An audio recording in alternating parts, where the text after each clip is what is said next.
Hey everyone, hope you're doing great. Welcome back to my channel.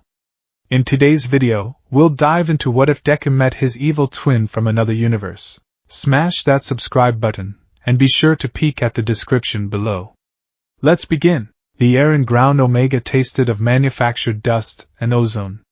It was a sprawling, 10-square-kilometer testament to UA's bottomless budget, a meticulously crafted urban jungle of faux skyscrapers, hollowed-out office buildings, and artfully strewn rubble. Today, it was the stage for a joint training exercise, pitting the rising stars of Class 1A against the determined students of Ketsubutsu Academy. The objective was simple, yet complex, a villain apprehension and civilian rescue simulation. Izuku Midoriya, now more commonly known by his hero name, Deku, moved like a green blur through the concrete canyons. The frantic, bone-shattering energy of his early days with One for All had been tamed, honed into a humming, controlled power. Full cowling at a sustained 15% was now second nature, a comfortable thrum of energy beneath his skin that allowed for bursts of startling speed and precision without threatening to tear his limbs from their sockets. Target sighted, Sector Gamma 4, advancing on the civilian marker, came Tenya Ida's crisp voice over their comms. Uraraka, Todoroki, prepare for containment. Deku, you're on primary rescue. Roger. Deku chirped back, his mind already 3 steps ahead.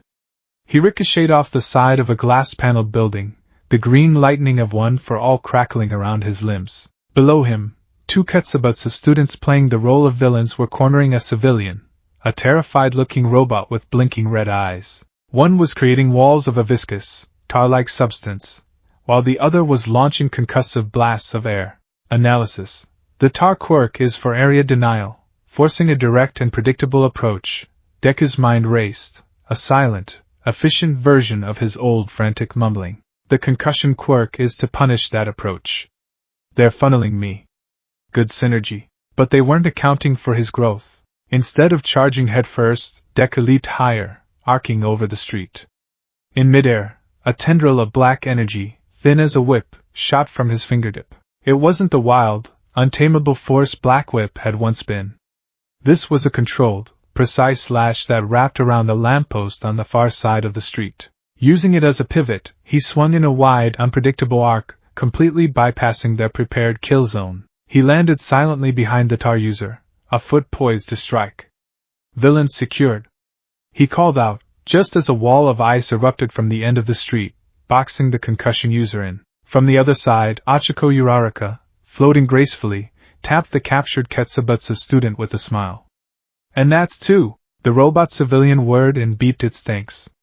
Deku gave it a reassuring thumbs up before turning to his approaching friends. Nice work, you guys, Uraraka beamed, her cheeks flushed with excitement. That swing was so cool, Deku. Very spider-like. He bypassed their trap with 3-dimensional maneuvering, Ida stated, arriving with his signature robotic stride, having secured the perimeter. A perfect example of adapting one's strategy to overcome an enemy's preparations. Excellent work, Midoriya. Deku rubbed the back of his neck, a bashful smile on his face. Thanks. It was all about teamwork. Todoroki's ice wall was perfectly timed. Shoto Todoroki offered a simple, affirming nod. You created the opening. I just closed the door. A loud, familiar explosion echoed from several blocks away, followed by an even louder, more familiar shout. That's 5 for me, you damn nerds. Eat my dust, Uraraka giggled. Sounds like Kaken is having fun. He's certainly motivated, Todoroki deadpanned. In the observation tower overlooking Ground Omega, Shota Aizawa allowed a rare, almost imperceptible smile to touch his lips. He watched the green dot representing Deku on the main monitor, a symbol of phenomenal progress. Midoriya's control is remarkable, commented Ms. Joke, her usual manic grin softened by genuine admiration. Remember when every punch was a gamble? Now he's a strategist. He's learning to use his head before his fists, Aizawa grunted, his gaze unwavering. He's integrating his other quirks with One for All, using them as tools, not just weapons. He's finally becoming the hero he's supposed to be. It was a moment of profound, peaceful pride. The exercise was going smoothly. His students were excelling, showing not just power, but intelligence and coordination. It was a perfect day, and then the world broke. It started not with a simulated sound effect, but with a real, deafening roar. A wave of force, hot and violent, slammed into the observation tower. The monitors flickered, screens dissolving into static. Red emergency lights bathed the room in a hellish glow as alarms shrieked. What was that? Ms. Joke yelled, staggering to her feet. Aizawa was already moving, his hero instincts screaming. That wasn't part of the simulation. All comms are down. External interference. He slammed his fist on a console, trying to get a signal out. Nothing. His eyes darted to the window. A plume of black smoke was rising from the communications relay on the far side of Ground Omega. A deliberate tactical strike. This is a real attack, he said, his voice dropping to the low, dangerous tone his students had learned to fear. They targeted our ability to call for backup first. They're professionals. Down in the concrete jungle, the students felt the shift instantly. The ground had trembled, the very air vibrating with a hostile energy. What was that? Kirishima's voice, tinny and laced with confusion, crackled over the comms before the line went dead with a burst of static. Comms are out, Ida announced, his posture rigid with alarm. Everyone, switch to emergency protocols. Defensive formation. Protect the civilians, he yelled, forgetting for a moment that the civilians were robots. The line between simulation and reality had just been violently erased. Out of the manufactured alleyways and fake storefronts, figures began to emerge. They weren't Ketsubutsu's students. They were clad in tactical gear, their faces obscured by grim masks. They moved with a chilling, silent efficiency, fanning out, their quirks flaring to life with lethal intent. One man's arms morphed into whirring buzzsaws. Another began to pull metal from the surrounding structures, shaping it into deadly projectiles. They're real! Uraraka gasped, her cheerful demeanor vanishing, replaced by the steely focus of a hero facing true danger. Everyone, fall back to the central plaza. Group up!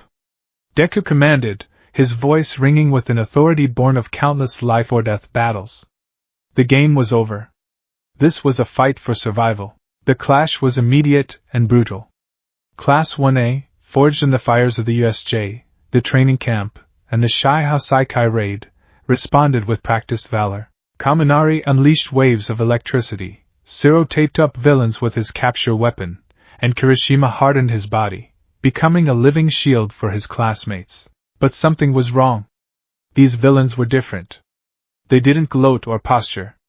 They fought like a unit, using hand signals and flanking maneuvers, pressing their attack with a terrifying ruthlessness. They weren't trying to just win.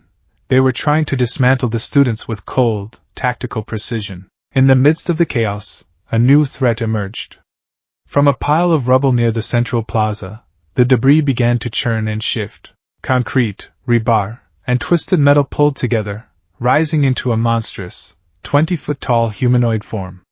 A golem. Atop its shoulders sat a man with a cruel sneer, his hands plunged into the creature's back as he manipulated its form. "Looks like we found the ringleader," a gritty voice snarled. Katsuki Bakugo descended from the sky like a missile, his explosions propelling him in controlled, angry bursts. He landed in a crouch beside Deku and Todoroki, his crimson eyes blazing. "Took you extras long enough to find the main event," Bakugo growled, a feral grin stretching across his face. "This one's mine. We'll take him down together, Kaken," Deku stated, his eyes already dissecting the golem. "It's slow, but powerful. The user is exposed on the shoulder. We need to create an opening to get to him. Just stay out of my way," Bakugo shot back, but he didn't move to attack alone. He knew, just as Deku did, that this was a different level of threat. Todoroki raised his right hand, a layer of frost already creeping up his arm. "Its movements are sluggish. I can immobilize its legs." "Do it," Deku ordered. "Bakugo, provide aerial suppression. Target its upper body and head, keep the user off balance. I'll go for the finishing blow." The trio moved as one. A glacier of ice erupted from the ground, encasing the golem's legs up to its knees. The monster roared, a grating sound of rock on metal, and strained against its bonds. At the same moment, Bakugo rocketed into the air, his palms crackling. AP shot, autocannon! He roared, unleashing a rapid-fire barrage of focused, armor-piercing explosions that peppered the golem's chest and face, forcing the user to shield himself with a newly formed stone arm. That was the opening. Full cowling, 45%. Deku roared, the power of one for all surging through him. Green energy exploded around him, whipping his hair and kicking up a storm of dust. The ground cracked beneath his feet as he launched himself forward, a verdant comet aimed at the heart of the beast. He used Bakugo's assault as cover, zigzagging up the golem's torso, his feet finding purchase on the rocky hide. The villain on its shoulder saw him coming, his eyes widening in panic. He tried to form another arm to intercept, but it was too late. Deku was already airborne, his leg cocked back. St. Louis smash! His foot connected with the golem's chest in a cataclysmic impact. The sound was like a mountain breaking in two. The entire construct shattered, exploding outwards in a shower of concrete and shrapnel. The villain was thrown clear, landing in a heap 10 meters away, unconscious. For a single, fleeting second, there was silence. The three students stood amidst the wreckage, breathing heavily. They had done it.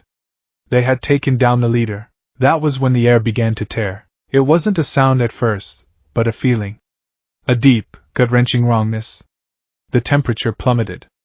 The light seemed to bend around a single point in space a few feet above the fallen villain. A high-pitched whine, like scraping metal on reality itself, filled their ears. A fissure of pure, pitch-black nothingness split the air.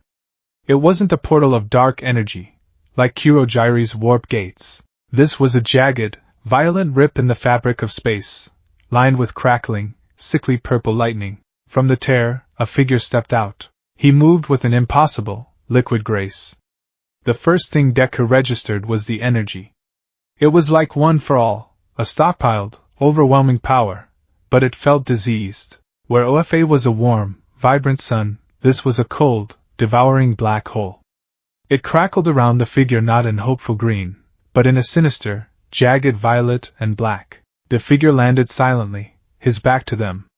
He was wearing a tactical suit of muted gray and black, a dark, militaristic mockery of Deku's own hero costume, Gamma. Armored plates covered his torso and limbs, and a tattered dark green hood was pulled low over his face, casting it in shadow. Without a word, he turned his attention to the unconscious golem user on the ground. He raised a hand, and with a lazy, dismissive flick of his wrist, a bolt of the blackish-purple lightning shot out, striking the man. The villain convulsed once, a choked gasp escaping his lips, before slumping, unnervingly still. What the hell? Bakugo roared, his shock instantly transmuting into rage. Who are you?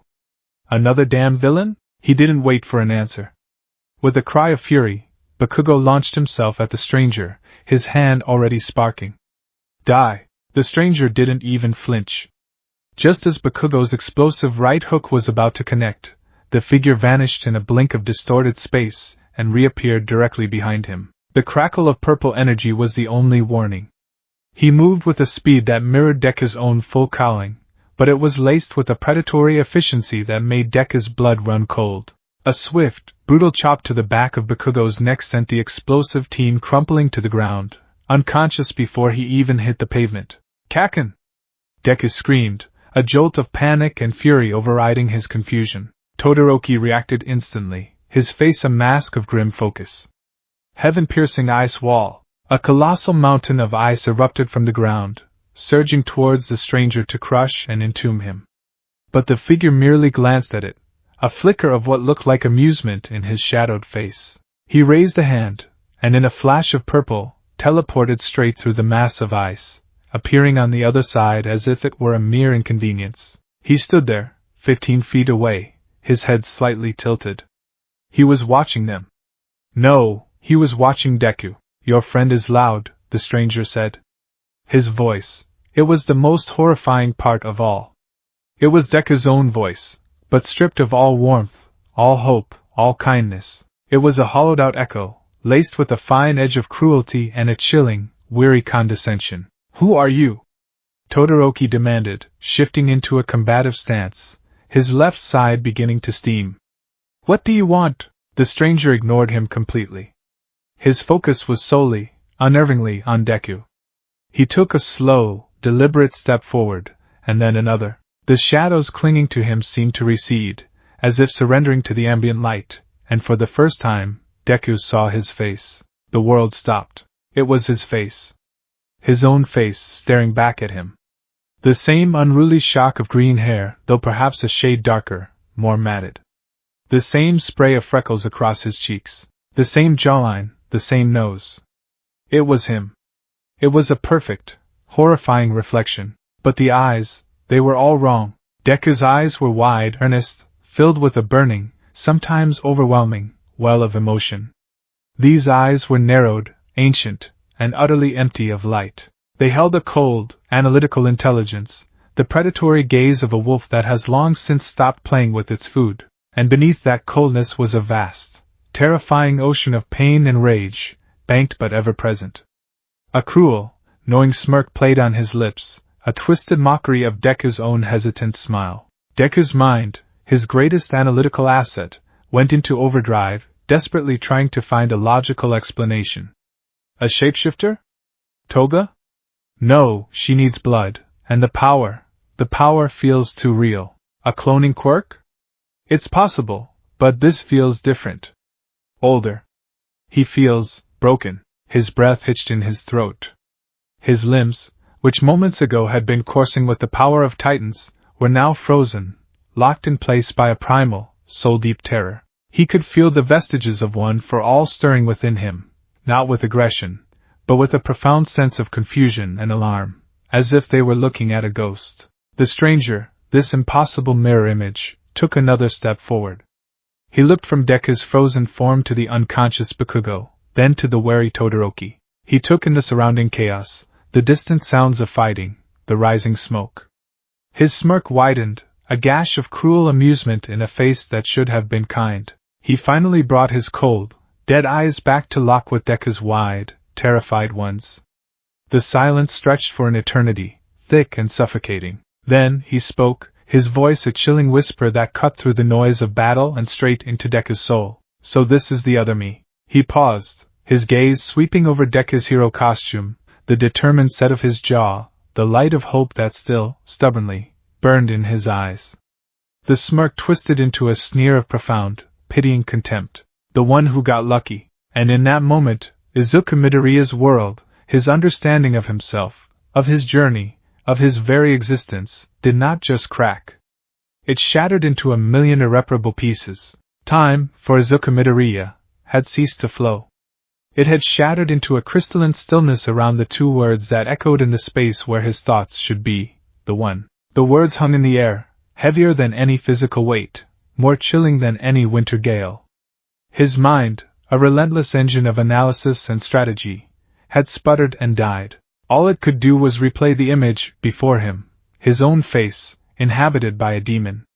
His own voice, speaking a language of pure nihilism. It was Todoroki who broke the spell. His body, a finely honed weapon of duality, did not have the luxury of existential shock. He saw an immediate, high-level threat that had incapacitated Bakugo, and was now bearing down on a frozen Midoriya. Logic, cold and sharp as his ice, took precedence. Midoriya, get back! Todoroki commanded, his voice a low growl. He stepped forward, placing himself between Deku and the impossible duplicate. His right foot stomped the ground, and a wave of jagged ice surged across the debris-strewn plaza, not to attack, but to create a barrier, a moment of breathing room. The dark reflection, this Kage, as he would later name himself, watched the wall of ice form with a look of detached curiosity. He didn't move. He simply observed. Shoto Todoroki, Kage said, the name rolling off his tongue with a disturbing familiarity. Quirk, half cold, half hot. Tremendous raw power, but still mentally shackled by a past you pretend to have overcome. Your reliance on large-scale ice attacks is a defensive mechanism, a way to keep opponents at a distance. Predictable. As he spoke, he took a step forward. He didn't go around the ice wall. He didn't smash through it. He simply glitched. For a nanosecond, his form dissolved into a tear of purple-black static, and he rematerialized on their side of the barrier, the space he had occupied suturing itself shut with a sound like ripping cloth. The move was instantaneous, disorienting, and utterly contemptuous of Todoroki's efforts. It was the quirk he had used before Rift Walk. Todoroki's eyes widened, but he didn't falter. If ice wouldn't work, fire would. His left side erupted in a torrent of brilliant orange flames. Flash fire heat wave, a blistering wave of heat, powerful enough to melt steel, roared towards Kage. It was an attack meant to incinerate, to leave nothing but ash. But Kage moved with a terrifying, fluid prescience. He didn't just dodge. He flowed around the attack, stepping left then right, his movements economical and precise, always staying just outside the Inferno's reach. He looked less like he was dodging a lethal attack and more like he was performing a bored, intricate dance. And when pressed, you overcompensate with fire, Kage continued his chilling monologue, his voice never rising above a conversational tone even as hellfire raged inches from his face. An emotional response. You telegraph it every time. A slight tensing of your left shoulder, a shift in your stance to brace for the recall. You fight with power, not with your head. He closed the distance in the heartbeat between Todoroki's initial blast and his attempt to follow up. Kage's hand, wreathed in that sickly purple energy, shot out. Todoroki tried to bring up an ice barrier to block, but Kage was too fast. His fingers jabbed into Todoroki's shoulder, not with concussive force, but with a pinpoint accuracy. A jolt of the dark energy pulsed through Todoroki's body, and his flame sputtered and died.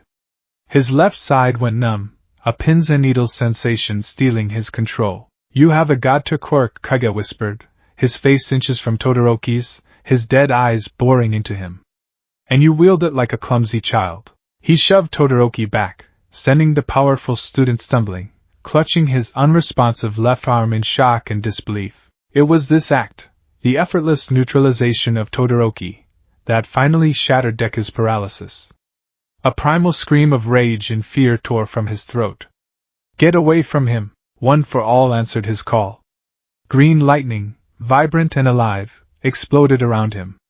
45% wasn't enough. He pushed it higher, the power screaming through his veins, a familiar pain that he welcomed. He had to end this. He had to erase this horrifying mockery. But before he could take a single step, a second roar, one of pure, undiluted fury, split the air. You think you can drop me with a cheap shot, you fake-faced bastard? Bakugo was back on his feet, his eyes bloodshot, a trickle of blood running from his nose.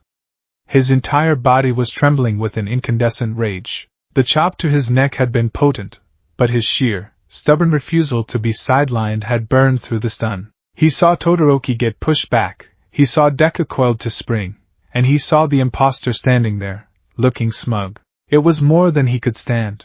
I don't know what your deal is, Bakugo screamed, his palms already lighting up like twin suns, but nobody gets to have that idiot's face but him. AP shot. He didn't fire a single blast. He unleashed a sustained, concentrated stream of explosive energy, a spear of pure kinetic force designed to obliterate anything in its path. It was one of his strongest, most focused attacks. Kage turned to face the oncoming blast.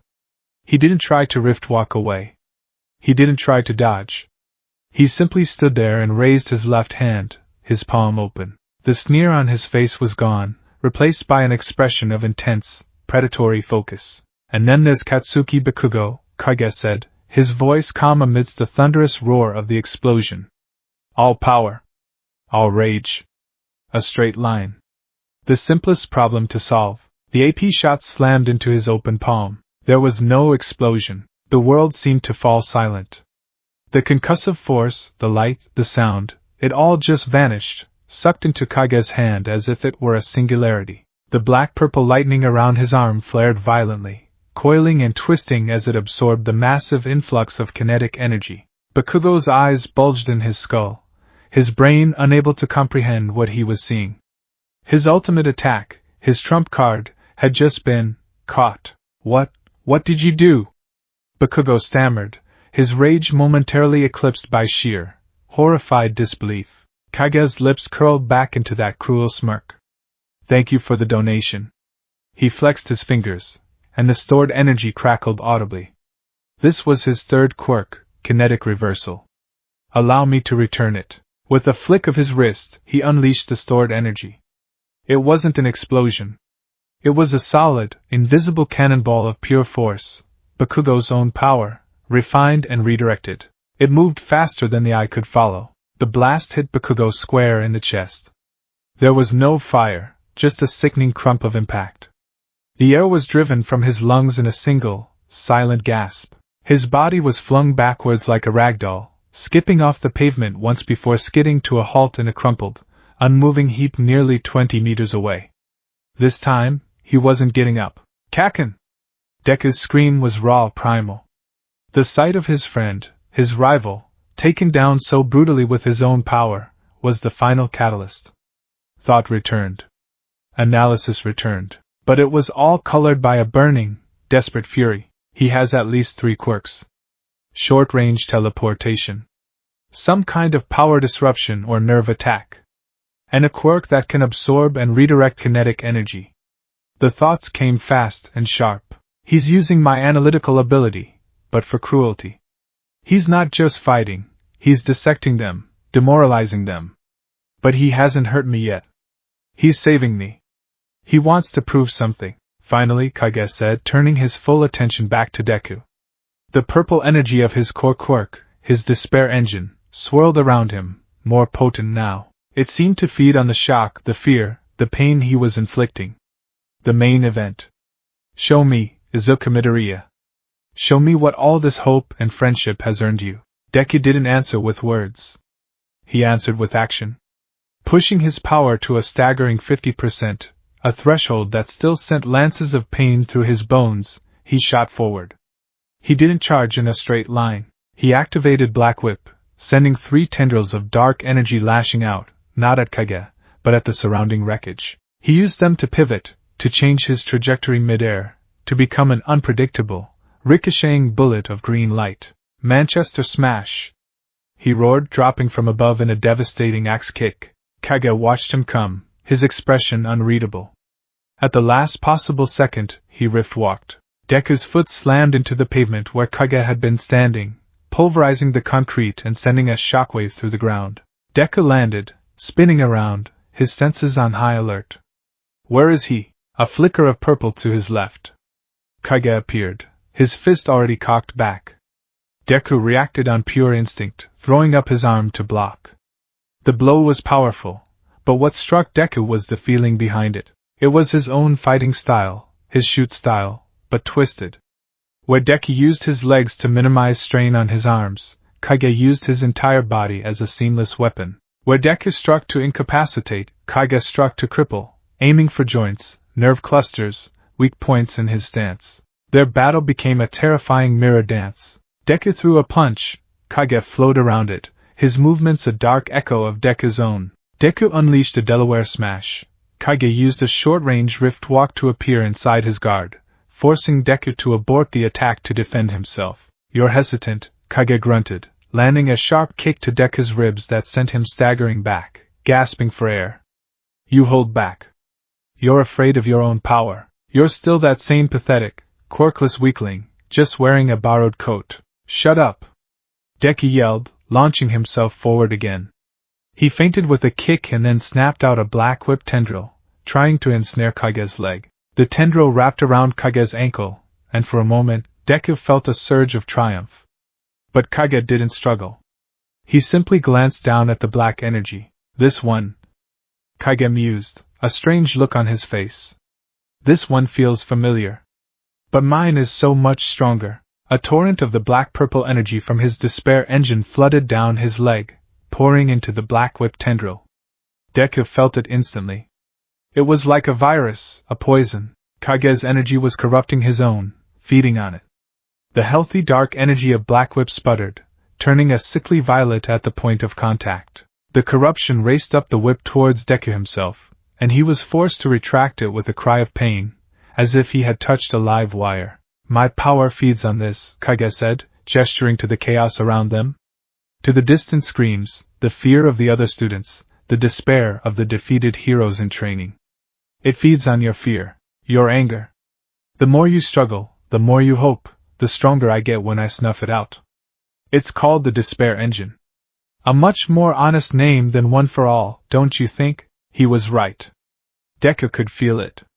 Every ounce of fear and desperation in the air was being drawn to Kage like iron filings to a magnet, fueling the crackling violet aura that surrounded him. One for All was the power of hope passed down.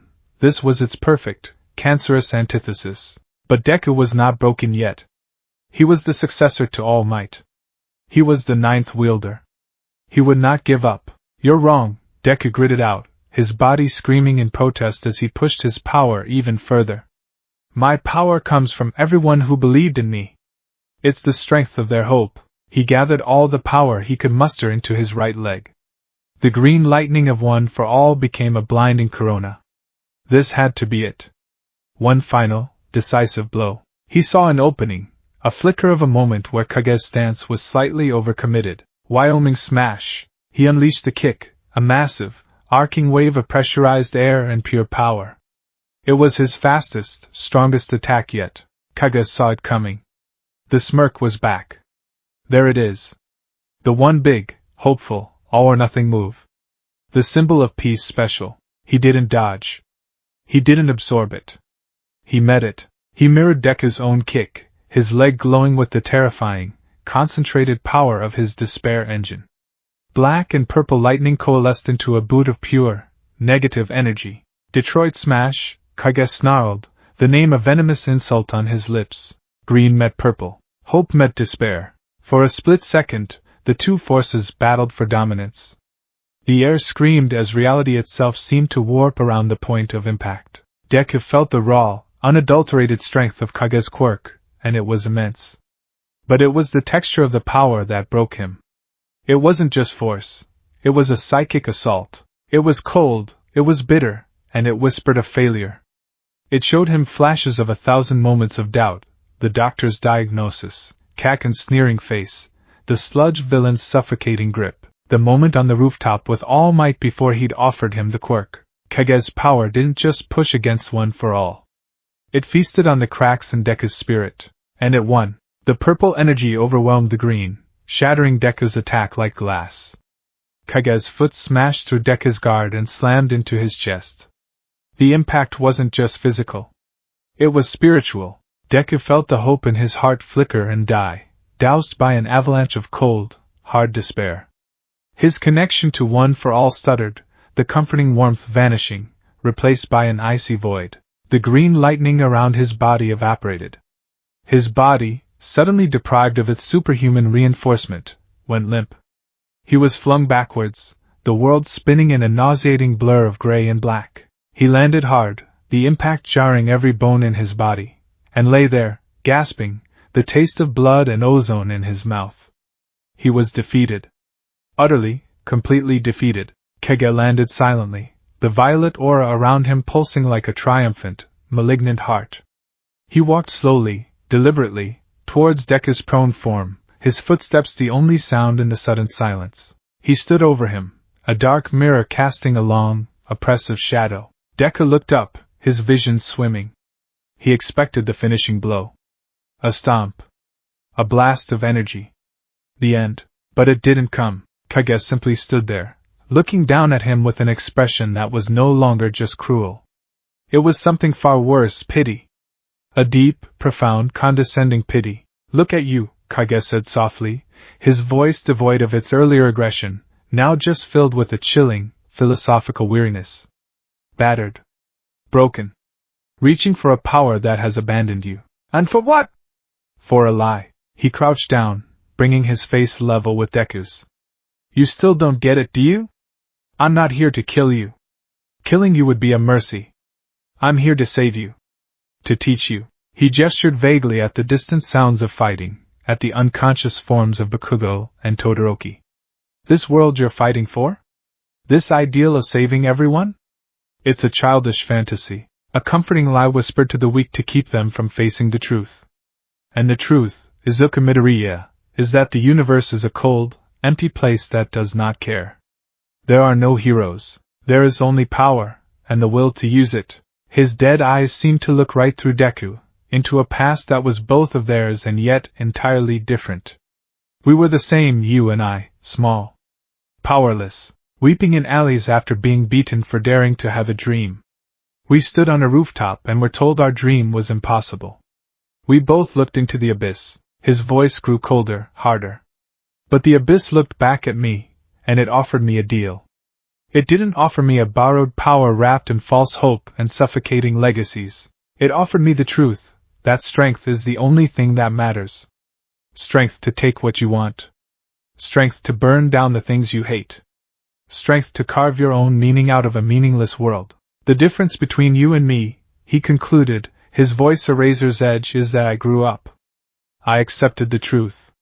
You are still playing make-believe in a hero costume, waiting for a savior. He stood up, turning his back on Deku. The distant wail of sirens was growing louder.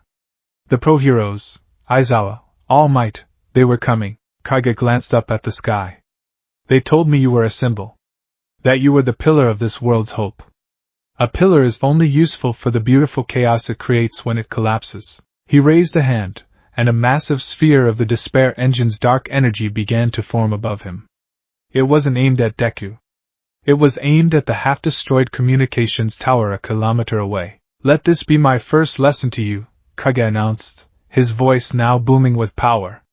The sphere of energy pulsed, and he launched it. It flew through the air and struck the tower in a cataclysmic explosion of purple and black, sending thousands of tons of steel and concrete crashing down into the unoccupied sectors of Ground Omega. The ground shook, and the sound was deafening. A massive distraction. In the ensuing chaos, as dust and smoke filled the air, Kage began to fade, his body dissolving into that same glitching static.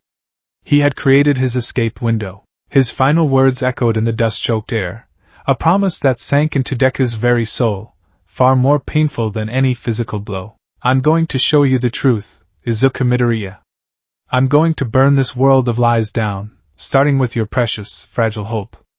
And when you are kneeling in the ashes, you will finally see what I see. You will finally be like me. And then, with a final, sickening tear in reality, he was gone, leaving Izuku Midoriya alone in the wreckage, with the unconscious bodies of his friends, the ruins of his confidence, and the horrifying, undeniable truth of the face in the shattered mirror. The world returned to Izuku Midoriya not in a rush, but as a slow, creeping tide of muted colors and muffled sounds.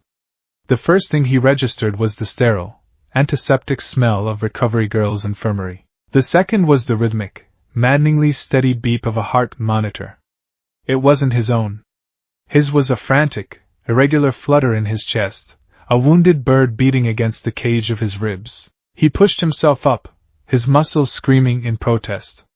The physical damage was minimal, a testament to Recovery Girl's quirk and his own enhanced healing. He had a few cracked ribs and deep, soul-level exhaustion, but he was physically intact. The true wound wasn't in his body. It was a gaping, festering laceration in his psyche, and it was bleeding doubt. His eyes scanned the infirmary. In the bed to his right lay Todoroki, his face pale and still, and four drip taped to his arm. To his left Bakugo. He was awake, staring at the ceiling with a terrifying, unnerving stillness.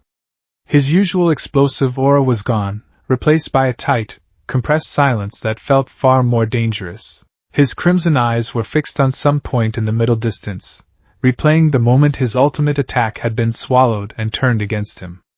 The humiliation was a physical presence in the room. The door to the infirmary hissed open, and All Might, in his skeletal form, entered alongside a grim-faced Aizawa. Their expressions were a mixture of relief, concern, and a deep, unsettling gravity that made the air feel thick and heavy. Young Midoriya, All Might began, his voice raspy. You're awake. Deku's gaze dropped to his hands. They were trembling.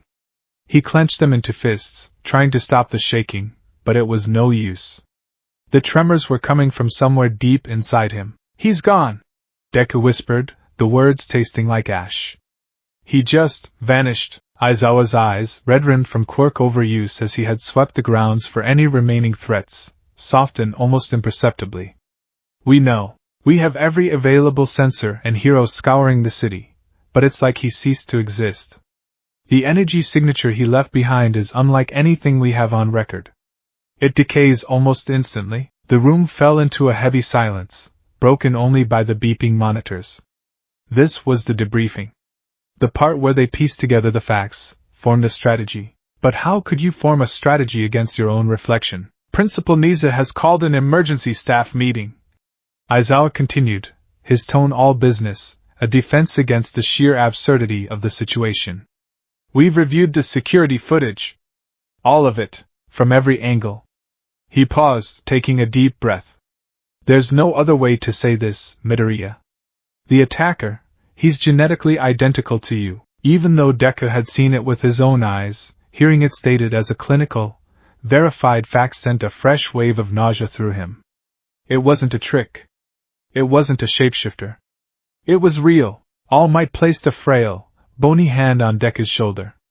It was meant to be reassuring, but Deku flinched at the touch. The leading theory, All Might said, his voice strained, is that he's from another universe.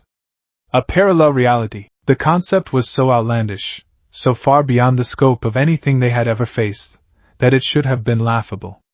But no one was laughing. The evidence was undeniable. The impossible quirks, the face, the intimate knowledge of their fighting styles. The villains he was with were small-time mercenaries, hired for the initial distraction. Aizawa added, pulling up a file on a datapad. They claimed they were hired by a man who called himself Kage. Shadow. He paid them, gave them the tactical layout of Ground Omega, and told them their only job was to create chaos. They never saw his face until he appeared on the battlefield. Deku's mind, slowly and painfully starting to churn again, latched onto a detail. He called his quirk the despair engine. He said it feeds on negative emotions. All Might's face, already gaunt, seemed to hollow out even further. A power that feeds on despair, a dark mirror to one for all stockpiling of hope. It makes a horrifying kind of sense. He looked at Deku, and for the first time, Deku saw not just concern in his mentor's eyes, but a deep, profound guilt. The weight of the unspoken question crushed the air from the room. What if All Might had been a few minutes later on that rooftop? What if, after telling a quirkless boy he couldn't be a hero, he had simply flown away, leaving that boy to his despair? What if that despairing boy had been found not by a symbol of hope, but by a symbol of evil? By All for One, this Kage, this shadow self, was the living embodiment of All Might's greatest potential failure. He was a ghost from a world where All Might hadn't been enough. The debriefing continued, but Deku's mind was adrift in a storm of horrifying possibilities. He was taken to a secure interrogation room, a cold, sterile box that felt like a cage. He sat across from Detective Sukachi, whose lie detector quirk was their most reliable tool for gathering information. The questions were precise, methodical. Recount everything he said to you. Every word. Deku did, his own voice sounding foreign and distant as he repeated Kage's nihilistic sermon. The universe is a cold, empty place that does not care. I accepted the truth. You are still playing make-believe. I'm going to burn this world of lies down, starting with your precious, fragile hope. Sukachi listened, his expression unchanging, but Deku could feel the truth of his words resonating in the room.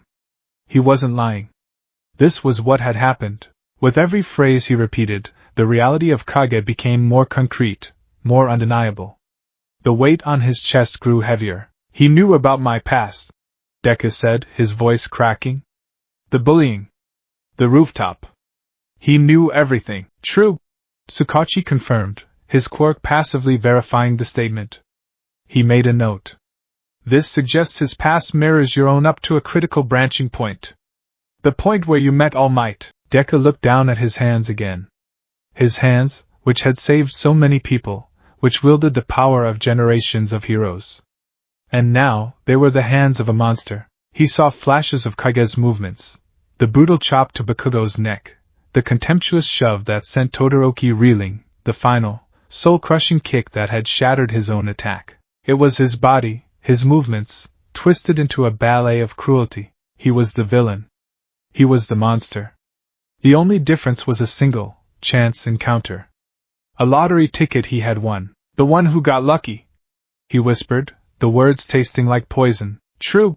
Sukachiro's quirk pulsed again, a quiet, damning affirmation. The questioning ended, but the isolation didn't. For his own safety and for the sake of the investigation, Deku was confined to his dorm room. Enko, the pro-hero with a sniffer quirk, had confirmed that Kage's unique energy signature wasn't lingering on him, but no one was taking any chances. His friends were kept at a distance. He could feel their worried gazes when he passed them in the hall on the way to be questioned. He saw the messages flooding his phone, but he couldn't bring himself to answer. What could he say? "Hi guys, sorry about the chaos. Turns out there's an evil version of me from another dimension who wants to destroy everything I believe in by proving I'm just a lucky fraud. How was your day?" He sat on his bed, the room a shrine to the man who had saved him. All Might posters. All Might figurines. The All Might computer background. It had always been a source of inspiration. Now, it felt like an accusation. The smiling, triumphant face of the symbol of peace seemed to mock him, a reminder of an ideal he had so utterly failed to live up to. Kage had defeated him.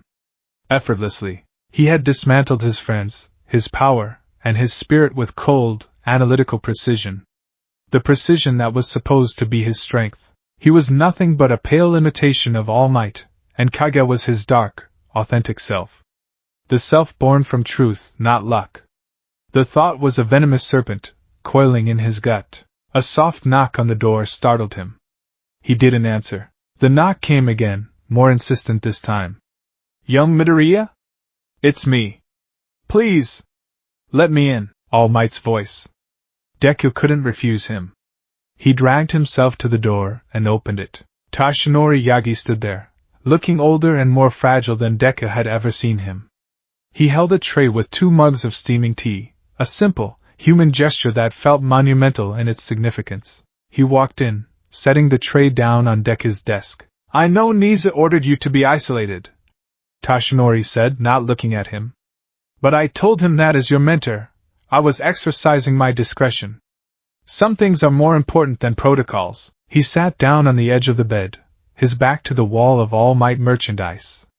He was silent for a long time, just staring at the floor. "This is my fault," Tashinori finally whispered, the words heavy with a shame so profound it seemed to make him shrink even further. Deku's head snapped up.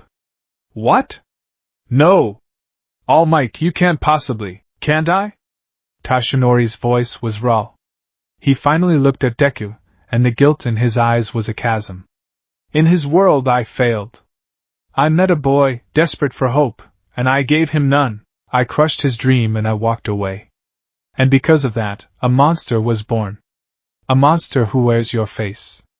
Every cruel word he speaks, every life he threatens, the root of it all began with my failure." He looked around the room, at the smiling faces of his prime. "I built a legacy on being a symbol. On being there for people. But he is living proof that I can't be everywhere. He is the embodiment of the one I didn't save." Deku saw the immense burden his mentor was placing on himself, and something inside him broke. The self-pity, the fear, it was momentarily washed away by a fierce, protective love for the man who had given him everything. "No," Deku said, his voice gaining a sliver of its old strength. "You're wrong. You're looking at it the wrong way." Tashinori looked at him, confused. "You're focusing on the world where you failed." Deku continued leaning forward, his eyes intense. "But what about this one? This world? You didn't walk away. You turned back. You saw something in a quirkless, useless kid who was running on nothing but instinct, and you chose to believe in him. Kage, he is what happens when a hero isn't there. But I..." Deku's voice trembled but held firm. "And what happens when one is? He isn't your failure, All Might. I am your success. I have to be." Tashinori stared at him, his sunken eyes wide. A single, crystalline tear traced a path down his skeletal cheek. He saw the fire in his successor's eyes, the same fire he had seen that day with the sludge villain. Battered, frightened, but unbroken. "My boy," he choked out, reaching out and pulling Deku into a hug. Deku stiffened for a moment, then collapsed into the embrace, the tension he'd been holding finally releasing in a quiet, shuddering sob. He wasn't a symbol. He wasn't a weapon. He was a scared kid, and his mentor was here, holding him, sharing his burden. Their moment of connection, however, was destined to be short-lived. A piercing klaxon blared through the UA campus, the emergency broadcast signal. The television in Deku's room flickered to life, overriding the screensaver. It wasn't a news report. It was a raw, hijacked feed. The image was grainy, shot from a low angle. It showed the face of Kage. He was standing on a rooftop somewhere in downtown Muzurifu, the city lights glittering behind him like a galaxy of captured stars. His expression was calm, almost serene. The cruel smirk was gone, replaced by the cool, detached look of a lecturer. "Greetings, citizens of this bright, hopeful world," he began, his voice, Deku's voice, echoing from the television, cool and clear. "You don't know who I am, but you will. My name is Kage, and I am here to peel back the curtain." The camera panned slightly, showing a bound and gagged man kneeling before him. He was a mid-level executive from the Hero Public Safety Commission. Panic was etched onto his face. "Your society is built on a carefully constructed narrative," Kage continued, his tone conversational. "The narrative of heroes. Infallible guardians who keep you safe. But this narrative is a lie, designed to keep you docile and dependent. The institution that sells you this lie is the Hero Public Safety Commission, an organization more concerned with polls and public image than with actual safety." He reached down and pulled the gag from the executive's mouth. "Tell them, Mr. Tanaka. Tell them about the file on the Kamitachi incident last year, the one that was officially closed, attributing the property damage to a gas line explosion." The man, Tanaka, was trembling, tears streaming down his face. I can't." "You can," Kage said, his voice dropping to a menacing whisper. "Or I can show these good people how your vibration quirk works from the inside out." Sobbing, the executive confessed. A new hero had panicked on his first mission, losing control of his windscythe quirk and causing millions of yen in damages. To avoid the bad press of a rookie failure, the HPSC had covered it up, paying off the victims and burying the report. It was a minor scandal, in the grand scheme of things. Embarrassing, but not earth-shattering. But that wasn't the point. "See?" Kage said, turning back to the camera. "A small lie. An insignificant crack in the facade. But the entire building is made of these cracks. They sell you an image of perfection, while hiding the messy truth. They are not protectors.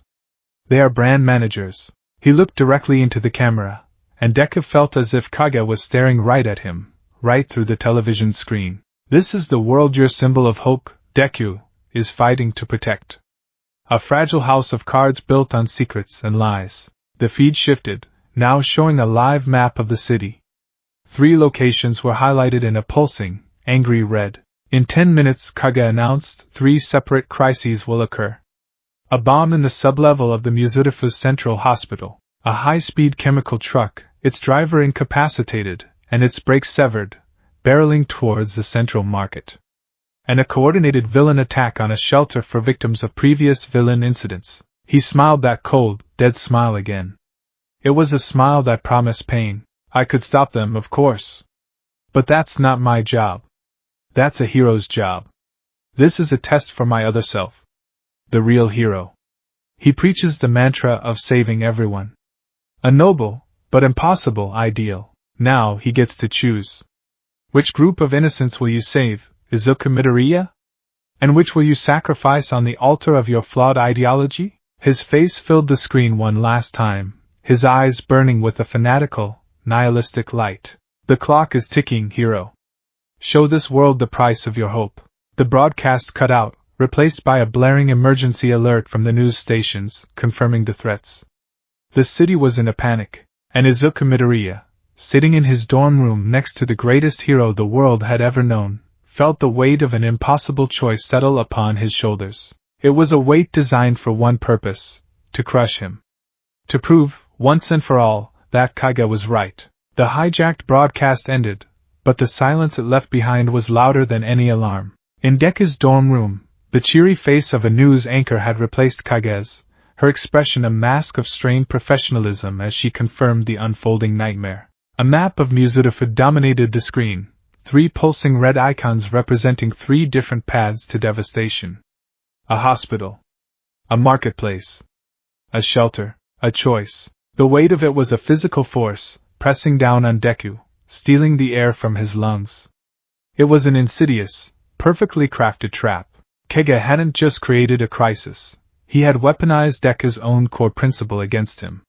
Save everyone. The phrase, once a source of boundless inspiration from All Might, now felt like a curse, a taunt whispered by his own dark reflection. He's trying to break you, Toshinori said, his voice a low, horrified whisper. This isn't about chaos. It's a public execution of your spirit. But in the crisis room at UA, there was no time for existential dread. The large central monitor displayed the same 3 threats, timers counting down ominously beside each one. The faculty, pro-heroes, and the top students of Class 1A had assembled with a speed born of grim experience. The air was thick with tension, but it was a focused tension, the hum of a machine of heroes spinning up to speed. Police are confirming the threats, Aizawa stated, his voice cutting through the noise. He was in his element, a commander in the face of chaos. The bomb squad is en route to the hospital but won't make it in time. The chemical truck is on the KO line, heading for the market at over 150 kilometers per hour, and at least a dozen armed villains have stormed the Himawari shelter. A 3-pronged attack designed for maximum distribution of hero resources. Principal Nizu chimed in from his high-backed chair, his paws steepled. His normally cheerful demeanor was gone, replaced by the sharp, glittering intelligence of a master strategist. The objective is clear: force an impossible choice upon young Midoriya.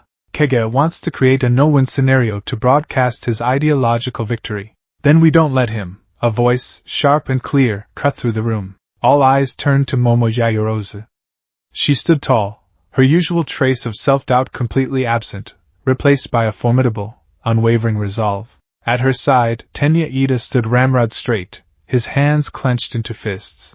Principal Nizu, with respect, Kage's objective is based on a flawed premise, Momo stated, her mind already working, formulating, creating. He assumes Midoriya is the only hero who will respond. He has underestimated Class 1A. Ida nodded sharply. Indeed. We are a team. Midoriya's burden is our burden. We will not stand idly by while our friend is put through this psychological torture. Aizawa looked at his students. He saw Momo's strategic fire, Ida's unwavering loyalty, Todoroki's quiet, burning intensity. He saw Kirishima cracking his hardened knuckles, Uraraka's face set with determination, and the rest of the class radiating a collective, defiant energy. They weren't children waiting to be rescued. They were a unit. What's your plan, Yaoyorozu? Aizawa asked, his tone granting her command. Momo didn't hesitate. She stepped up to the monitor, her pointer tracing lines on the map. We divide our forces. Kage's trap is designed for a single hero. It is not designed for 20. Ida, your speed is our greatest asset for the chemical truck. You're the only one who can intercept it in time, clear a path, and slow it down. We'll need to create a way to stop it without rupturing the tanks. She turned to another group. Kirishima, Tetsu, Shoji, Sato. Your group is on villain suppression at the shelter. Your defensive capabilities are top tier. Your mission is to form an impenetrable wall, protect the civilians, and neutralize the villains. No casualties. Then, her eyes found Todoroki. Todoroki, your large-scale control is needed at the hospital. The bomb is in a sublevel near critical support structures. A frontal assault is too risky. You'll need to create ice barriers to contain the potential blast and secure the perimeter, giving the bomb squad a stable environment to work in. She paused, her gaze sweeping over the others. Kaminari, Jairu, your groups will support the primary teams. Communications, crowd control, reconnaissance. Every role is critical. Kage expects chaos. We will give him order. It was brilliant.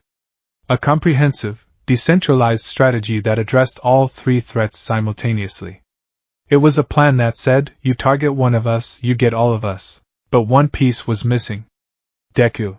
As if on cue, the door to the crisis room burst open. Deku stood there, All Might just behind him. His face was pale, his eyes wide, but the panicked freezing from earlier was gone. In its place was a desperate, burning intensity. He had heard Momo's plan over the comms feed piped into his room. Yaoyorozu's plan is good, Deku said, his voice strained but steady. But it's missing the most important part. Kage. All eyes turned to him. This isn't about the bomb or the truck, Deku continued, walking towards the central map. They're just props. This is about him and me. He's watching.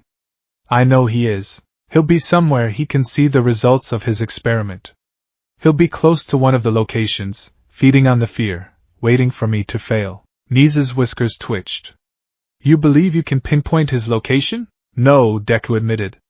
But I can draw him out. While you all handle the threats, I'll do what he expects me to do. I'll race between the locations, playing his game. I'll act like the lone, desperate hero. That's the show he wants. And when he's focused on me, when he's savoring his apparent victory, that's when we'll find him. A low growl emanated from the corner of the room. Bakugo leaned against the wall, his arms crossed. He hadn't said a word since arriving, a thundercloud of compressed fury. The medics had cleared him, but the phantom pain of his own quirk being turned against him was still a fresh wound. It's a stupid plan, Deku, Bakugo snarled, but there was no heat in it, only a grim focus. You'll be a sitting duck. He's right, Todoroki added, his voice flat. Kage defeated us. All three of us. You can't face him alone. I won't be alone, Deku said, turning to face them. He looked at Bakugo, at Todoroki, and a new, steely resolve entered his eyes. He beat us because we fought him on his terms. He isolated us, analyzed us, and took us apart. He knows how we fight. So we have to fight in a way he can't predict. He looked at Bakugo. Kaken, he knows you. He knows your rage, your power, your directness. He knows how to counter a straight line. But he doesn't know what you're like when you're not fighting for yourself, but as a decoy. When you're using that rage not as a weapon, but as a tool. Then he turned to Todoroki. He thinks you're predictable, that you rely on overwhelming power. He doesn't know the precision you've been developing, the intricate ways you can use both elements not just to attack, but to control the battlefield, to shape it. Bakugo's eyes narrowed. He hated it. He hated every part of a plan that involved being used as bait, or playing second fiddle. But he hated the smug face of that imposter more. He remembered the feeling of helplessness as his own power was turned against him. That could not stand. So what's the damn plan, nerd? Bakugo grunted, pushing himself off the wall. Spit it out. We give him the show he wants, Deku said, a flicker of the old, analytical fire returning to his gaze. But the real fight won't be where he's looking. The city was a symphony of sirens. Ida, his engines roaring at maximum output, was a silver and blue blur streaking down the highway. Recipro burst, he yelled, pushing his body past its limits for a 10-second burst of blinding speed. He caught up to the runaway chemical truck, the wind tearing at him. The driver was slumped over the wheel, foam on his lips. Poisoned. Ida ran alongside the massive vehicle, his mind a cool, calculating machine. Direct impact is too risky. Must reduce momentum gradually. He pulled ahead, waving his arms frantically, his armored suit gleaming. Clear the way! Emergency! Cars swerved, some crashing in their panic, but he cleared a path. He had to trust the other heroes behind him to handle the civilian chaos. His mission was the truck. Miles away, at the Himawari shelter, the fight was a maelstrom of concrete and steel. Unbreakable! Kirishima roared, his body hardened to its maximum, taking the brunt of a villain's jackhammer-like fists. The impacts sounded like meteors striking a mountain, but he didn't budge an inch. You're not getting past us. Tetsu yelled, his own metallic form deflecting a volley of energy blasts. Behind them, Shoji's dupli arms had formed a living, multi-limbed barrier, grabbing civilians and pulling them back from the fray while also deflecting attacks from a dozen angles at once. It was a fortress of flesh and bone, and it was holding. At the hospital, Todoroki moved with a chilling, silent grace. He wasn't unleashing his usual glaciers. He was thinking like Kage, with precision. He sent thin, intricate veins of ice through the ventilation system, freezing sensor triggers around the bomb. He reinforced the support columns on the floors above with pillars of ice, ensuring that even if the bomb did go off, the hospital wouldn't collapse. He was fighting the explosion itself, not just the bomb. His control was exquisite, a surgeon's scalpel of ice and frost. Momo's plan was working. Order was being carved from chaos, and Kage was watching it all, a ghost in the machine. He stood atop the Takoba Municipal Sky Egg, a skyscraper that afforded him a perfect view of all three crisis points. A faint, violet aura pulsed around him, drawing in the ambient fear from the city below like a subtle perfume. His despair engine hummed with satisfaction. He held a datapad, its screen split into a dozen feeds from hijacked security cameras and news drones. He saw Ida desperately trying to slow the truck. He saw Kirishima taking a brutal beating. He saw Todoroki working frantically against the clock. It was perfect. The heroes were stretched thin, their resources strained. But where was the main act? Where was Izuku? As if summoned, a green blur appeared on one of the feeds. Deku, crackling with one for all, was racing towards the hospital. Kage's lips curled into a faint, cruel smile. The logical choice. The most immediate, concentrated loss of life. Deku arrived at the hospital, surveyed the scene, then, to Kage's surprise, he turned and shot off again, this time in the direction of the runaway truck. A feint? Kage mused, his interest piqued. He's realized he can't be in three places at once, so he's trying to create the illusion of presence at all of them. Pathetic. He watched as Deku raced across the city, a desperate, lonely firefly bouncing between disasters. He was a symbol of his own failure, a testament to the lie of saving everyone. The sight was deeply, profoundly satisfying. Kage let the feeling of contempt and pity wash over him, a gourmet meal for his quirk. He was so focused on the grand tragedy he had orchestrated, so engrossed in the movements of his heroic self, that he failed to notice the smaller details. He didn't notice the strange, erratic flight pattern of a news helicopter circling a few blocks away. He didn't notice the subtle shimmer of light near a neighboring rooftop, as if the air itself was warping. And he didn't notice the angry, crimson spark descending from the sky directly above him. Deku landed on a rooftop overlooking the KO highway, his lungs burning. He was pushing his body hard, using full cowling at a sustained 30%, the strain a constant, grinding pain. But it was a necessary part of the act. He had to look desperate. He had to be the focus of Kage's attention. Jiru's status? He whispered into his comm, a piece of text specially shielded by Momo. Got him, Kyoka. Jiru's voice crackled back. She was in the news helicopter, her earphone jacks plugged into a sophisticated amplifier Yayorozu had created. He's on the Sky Egg. Top floor observation deck, just like you predicted. He's so focused on watching you, his energy output is like a lighthouse. And there's something else. I'm picking up a secondary energy reading near him. Faint, but it's there. Some kind of device. Deku's blood ran cold. Of course. He's not just observing. He's recording. He wants to broadcast my failure to the world. Hagakure, are you in position? Deku asked. Ready and invisible. Came the cheerful, disembodied voice of Toru Hagakure from the rooftop adjacent to the Sky Egg. She was holding a device of Momo's creation, a prismatic lens designed to bend light. Todoroki, Bakugo, it's time, Deku said, his voice low and firm. Execute. On the roof of the Sky Egg, Kage allowed himself a moment of pure, unadulterated triumph. Deku was failing. His friends were struggling. The city was gripped by fear. His ideology was being proven correct on the grandest possible stage. He raised his datapad, preparing to hijack the global broadcast networks, and show the world the fall of their next great hero. That was when he heard it. A sound he recognized all too well, the high-pitched, furious whine of AP shot. He spun around, his combat instincts screaming. But the blast didn't come from below.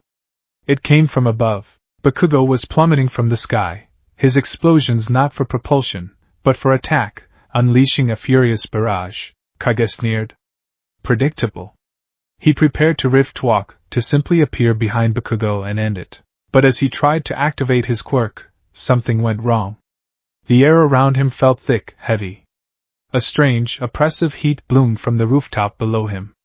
He glanced down. The entire surface of the roof was covered in a barely visible layer of frost, but steam was rising from it.